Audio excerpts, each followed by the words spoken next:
Hello guys, तो अभी हमारे पास है ये आरसी रिमोट कंट्रोल कार। इसको अभी आपको पूरी की पूरी अनबॉक्सिंग करके बताऊंगा। इसमें 2.4 गीगाहर्ट्ज का ये मतलब है रिमोट वगैरह। Monster 4 wheel drive remote control climbing car. आओ अभी निकलने वाले हैं आरसी रिमोट कंट्रोल कार। ये देख सकते हैं, लाजवाब। इसमें ये देखो, व्हील को इस टाइप करने के लिए इस टाइप, ये देखो इसमें एडजस्टमेंट का ये दिया हुआ सारा का कुछ। और इधर ऑन ऑफ का है, इधर बैटरी का है, और ये है रिमोट कंट्रोल इसका।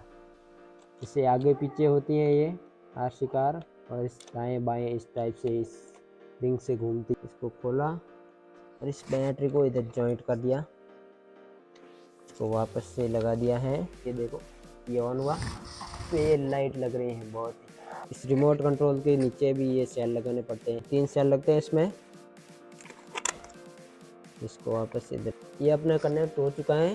रिमोट को कनेक्ट करने के लिए भी ऑन ऑफ का ये स्विच दिया है, जैसे कि ये अभी ऑन हो चुका है। इसमें ये देखो, ये जो दिया हुआ ना, इससे पीछे आगे होती है। इससे ये देखो स्टीयरिंग व्हील घूमती है इस टाइप से। ये देखो, इसको उठा लिया। देखो ये, जैसे कि एक बार और ट्राई कर देता हूँ, दिखा देता हूँ आपको।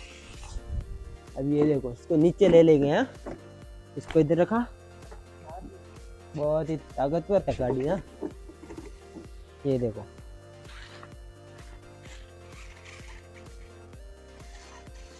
ये देखो, ये देखो,